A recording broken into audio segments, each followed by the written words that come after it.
Siempre todo el mundo se pone muy nervioso, pero no yo. A mí me encanta la emoción de tener la audiencia.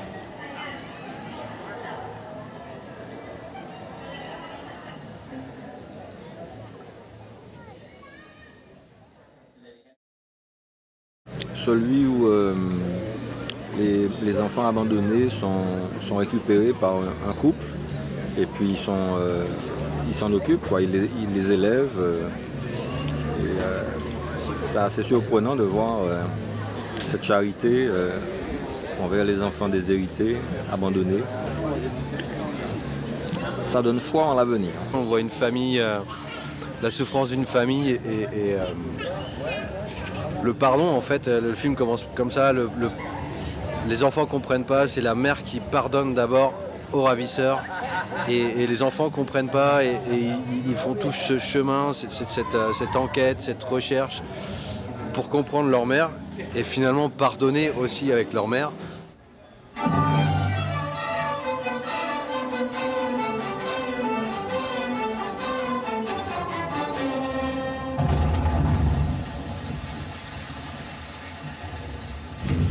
Moi j'en ai vu qu'un seul, c'est Vai Cavallo.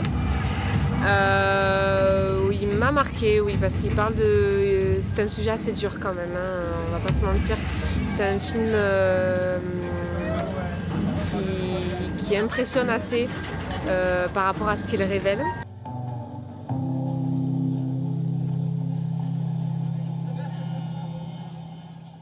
Alors bien sûr, sans hésitation, pour moi ça a été Wani.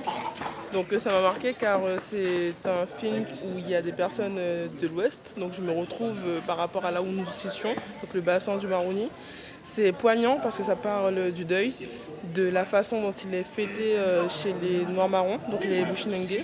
Et c'est atypique de voir une autre façon de fêter son deuil. C'est vrai que moi je suis créole, donc d'origine saint-lucienne, et on ne le fête pas forcément de cette façon. On fait son appel des veillées, donc de quelque manière j'ai retrouvé la veillée, mais avec un format un peu plus trash, un peu plus poignant. Des plans assez d'ensemble où on voit vraiment les personnes communier ensemble. Donc les plans utilisés sont vraiment représentatifs de ce qu'il veut montrer.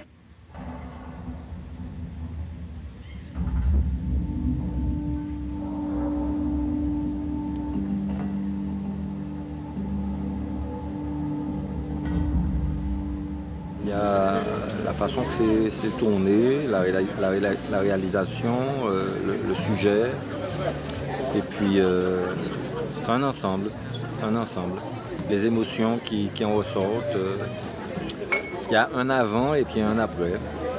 On sort un peu changé après la projection d'un documentaire. Exact.